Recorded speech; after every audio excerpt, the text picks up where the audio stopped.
Qual é o ponto de virada desse contexto? Né? O momento em que essa história, até aqui nós estamos falando, né, do mundo bipolar, nós temos um mundo capitalista liderado pelos Estados Unidos, subordinando a Europa e a Alemanha. Vocês se lembram do Minotauro Global, né, desse superávit financiando a reconstrução desses países e sendo retroalimentado pela devolução do capital para o centro, né? E o nosso ponto de virada vai se dar na década de 70, quando nós temos a crise do petróleo, temos uma série de crises econômicas globais que colocam os Estados Unidos em xeque do ponto de vista econômico, né? E com o dólar sendo desvalorizado, até então nós tínhamos aquilo que nós aprendemos na escola, no ensino médio, ouvimos falar de que para cada nota que eu tenho tem que ter um correspondente em ouro, né? Tem que ter um lastro, tem que ter uma base material, e era assim que o dólar servia como referência para a economia internacional desde o final da Segunda Guerra, assim como a Libra havia feito na Inglaterra antes, né? Quando a gente tem a crise do petróleo, Nixon simplesmente declara a moratória, né? Informa que a partir de agora os Estados Unidos não vão mais se obedecer o acordo de ter um lastro material e físico para essa moeda. E quando você tem a impressora que produz o dinheiro mais aceito do mundo, o que você faz?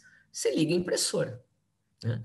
Então, aquela mentira que os seus pais te contaram no supermercado, que não existe uma árvore de dinheiro, que não pode comprar o iogurte que você queria, existe. Só que fica nos Estados Unidos e não é você nem os seus pais quem decide quando é que ela vai imprimir, né? E, bom, então, quando o Nixon faz esse descolamento do lastro do dólar, ele está acelerando um fenômeno que o Lenin já tinha identificado no início do século XX, que ele vai substituindo o capital industrial vai deixando de ser o setor do capital que organiza a economia global e passa a ser substituído pelo que o Lenin chamou de capital financeiro, que seria uma junção do capital bancário com o capital industrial. Para o Marx, que não viveu, obviamente, até a época do Lenin, nem viu esse desenvolvimento, ele trabalhava com a ideia de capital portador de juros e capital fictício, aquele capital que não tinha, que era formado a partir, né, da usura, dos juros, etc., que não tinha uma base real que lhe desse materialidade, né? Por isso chamava de capital fictício. Sobre esse tema em especial, né, a editora Expressão Popular também tem um livro do professor Paulo Nakatani que detalha, né, a formação do capital financeiro, que, aliás, o Nakatani detesta esse termo, mas vamos usar para familiaridade, né, do capital fictício, capital portador de juros, né, esses dois fenômenos, né.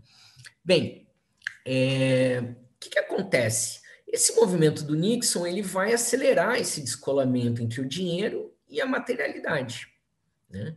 E é um problema, porque o capital, o dinheiro, ele também é um ativo. As pessoas também, se elas têm a possibilidade, elas podem investir em terras, elas podem comprar as coisas e elas podem entesourar, né? Elas podem guardar o dinheiro, né? Então, se o dinheiro vai simplesmente circulando, enfim, ele vai desvalorizando, ele vai perdendo o seu atrativo como moeda. As pessoas, que era o que acontecia no Brasil, para aqueles que têm mais ou menos a minha idade, né? Na ditadura, no final da ditadura militar, do general João Batista Figueiredo, também do governo Sarney, né? Em que simplesmente o cruzeiro não valia absolutamente nada, né? Nós dávamos com bolos de dinheiro, hiperinflação, etc. Bem, então, os Estados Unidos vejam que ao ele ficar produzindo dinheiro infinitamente, ou independente da base material, ele precisa repensar aquela estratégia do Minotauro global, isso que o Varoufakis vai chamar a atenção, né? E ele, então, altera a lógica do fluxo do capital. Então, nessa nova fase, os Estados Unidos continuam eles, ao invés de exportarem o que eles produziam industrialmente, agora, como é o sistema bancário, como é o capital financeiro quem dirige a sociedade, eles passam a importar esses produtos industrializados de outros setores, né? Mas compram com seus dólares impressos no país. E como é que esses dólares voltam para os Estados Unidos? Como é que ele mantém uma ideia de riqueza? Como os Estados Unidos acaba tendo o sistema financeiro, aspas, mais confiável do mundo, apesar de tudo isso que eu acabei dizendo para vocês, se você é um empresário brasileiro hoje, 7 de julho de 2021, entre investir em CDB, RDB, sei lá, qualquer outra função, hoje o melhor é você investir num título de juros do Tesouro Americano. Né? A probabilidade dos Estados Unidos quebrarem é mínima, em comparação com, sei lá, Brasil. Né? Então, é muito mais atrativo e seguro você transferir o seu dinheiro para o Tesouro norte-americano. Então, de alguma forma, esses dólares que iam na forma de produtos e voltavam, né, na forma de dólares pagos pela Alemanha e pelo Japão, agora eles vão como pagamento por produtos que eles precisam comprar de outros países que industrializam e voltam para compensar o déficit na forma de investimento no capital financeiro, nesse capital fictício portador de juros. Né? E isso vai acelerando essa crise, porque vejam, nós estamos falando de uma roda de hamster. Né? Evidentemente, todos os outros países sabem disso e não teriam concordado com a quebra do lastro do dólar e do ouro lá atrás, se eles não estivessem profundamente dependentes, né? E aí eu não estou falando só do Brasil ou Paraguai, estou falando de Suécia, Alemanha, todos os países que tinham recursos ou dívidas com os Estados Unidos, né? Então, esse movimento ele vai colocar no centro do capital o sistema financeiro. Né? A gente sempre pensa no capitalismo como Charles Chaplin apertando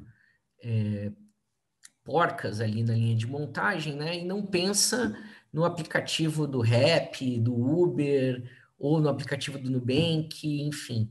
Né? Nós estamos agora numa fase em que a economia e, portanto, a sociedade, também do ponto de vista ideológico, é organizada por essa forma, de maneira que o capital fictício, o capital portador de juros, sejam bem-sucedidos, enfim. A expressão política disso se chama neoliberalismo, conjunto de políticas que tem que desregulamentar o Estado, seja para criar novas oportunidades para esse capital, por exemplo, o saneamento no Brasil, ou a Eletrobras, né? Ou como foi o próprio sistema bancário estadual nos anos 90, como será o Correio, né? Que é estatal nos Estados Unidos, mas pode vir a ser privatizado no Brasil.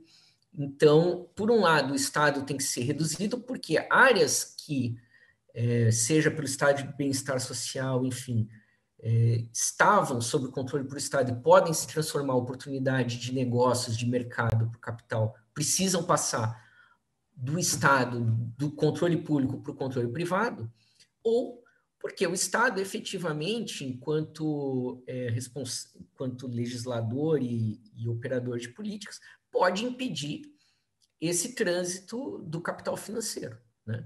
Por exemplo, com impostos, ou com taxas na alfândega, ou com regras de que você não possa entrar na Bolsa Brasileira de manhã e sair de noite, poderia tudo isso impedir.